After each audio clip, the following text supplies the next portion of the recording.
I'm Andrew Goldstein. I am a striking education writer at the Pittsburgh Post Gazette. I also serve as the Post Gazette unit chair of the Newspaper Guild of Pittsburgh. And why don't you give an update on what's been happening? The Teamsters voted to dissolve. How is that affecting your strike? And Sure. So we've been on strike with 5 unions for the past 18 months. That includes my union, which is the Newspaper Guild of Pittsburgh. But also we have 2 other CWA units in our shop, as well as a Teamsters unit and a PPPWU unit. And we had all been working collectively together to try to bargain a variety of contract issues to help us settle the strike, or at least force our ownership to settle the strike. And we found out about 2 weeks ago that the Teamsters local that was on strike with us, Teamsters 205-211 in Pittsburgh, had actually for the last several months been talking with the company about separately and secretly about a buyout plan, which then they voted on, signed, and announced before any of the other 4 unions knew about it. Not only did it include a buyout package for the Teamsters, it was also included was that they decertify their union. So they dissolved, and before any of the other 4 unions even knew about it, it was already over. So it was a challenge, and it was a big hit to morale. But the truth is, we're the core group of people I know in the guild and these other unions as well.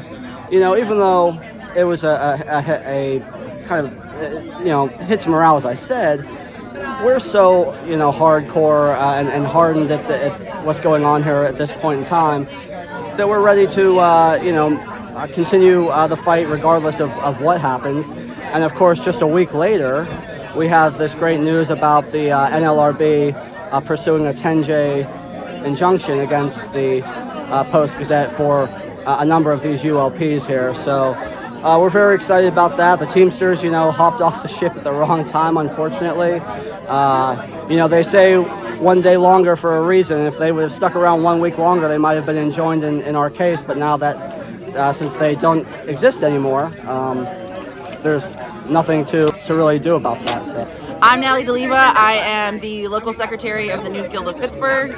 On the design and web desks at the Pittsburgh Post Gazette, who I've been on strike against for 18 months. And what are your experiences in this strike? You talked about how it's transformed you.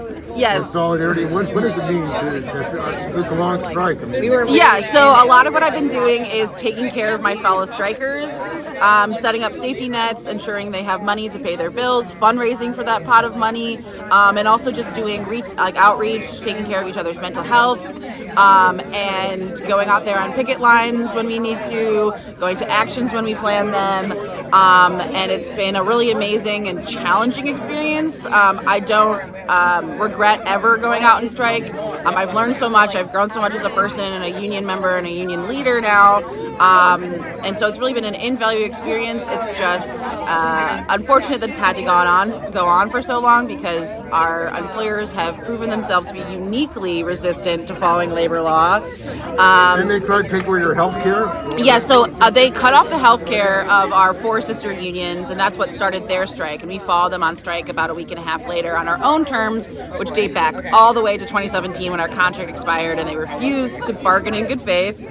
And once we went on strike, they cut off our health care too. How do you survive without health care? The union helps. For some people, they covered their COBRA payments.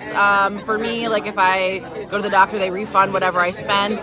But it has been stressful when you're like, is it worth it to try to maybe, when you're worried about something like, oh, but I don't have health insurance. What is it going to be like in a doctor's office or an emergency room? So that's been stressful in its own way, but I'm just fortunate that I'm a pretty healthy person. And I know that's not necessarily true for everyone else. Like some people have chronic illnesses, and we've done our best to make sure that they have all the care they need while on strike. But no one should have to be put in this position of choosing between their job, their health care, or only there were some part-timers in our production units that were basically working for healthcare. All of their money they made basically just went into getting that healthcare for them and their families.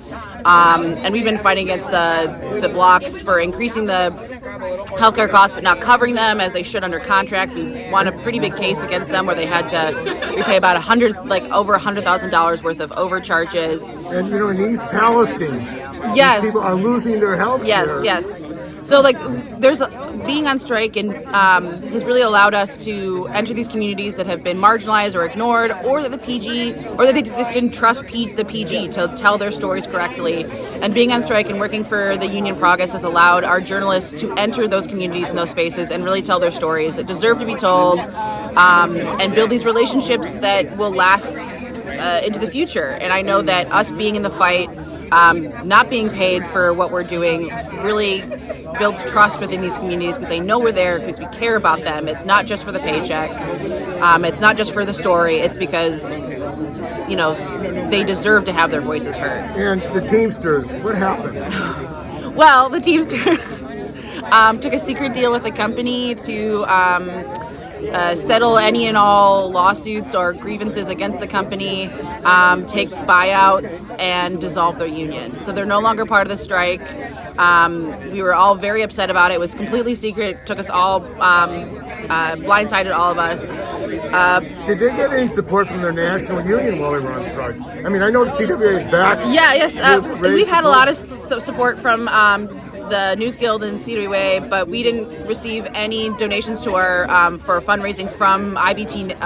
The big national. We did, or international. We did. I think individual Teamster locals that we contacted have donated, but the big one never did. No national campaign. Yeah. No, educate people didn't even know there was a strike. They're Teamsters. They don't even know there's a strike for 18 months. Yeah. It was disappointing to not have the same support from IBT that the CWA and the NewsGuild provided. And the betrayal of the Teamsters is. Everyone I've talked to have been just completely shocked. They never heard of anything like this happening. It pretty much goes against everything that solidarity is supposed to be, especially since we did our part to show them solidarity, joining them on strike, fundraising like mad to help. You went out. They were the first to go out. So I don't know if the Teamsters were the first. They kind of all went out together. I don't know who voted for the strike authorization first, but they were on strike a week and a half before us. And, we had this really great news from the National Labor Relations Board. We're finally allowed to file for our 10J injunctive relief, which would allow the ruling from our administrative law judge a year ago to be enforced during the appeals process, because the blocks automatically appeal the decision, and they just want to wait us out with money and time. But this would allow us to return to work and not, be crushed by these billionaire company bosses who don't care about us as people. They don't care about us as workers, really.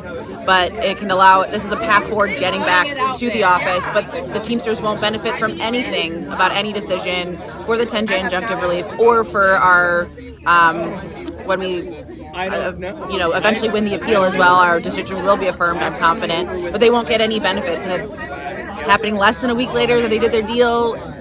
It probably stings.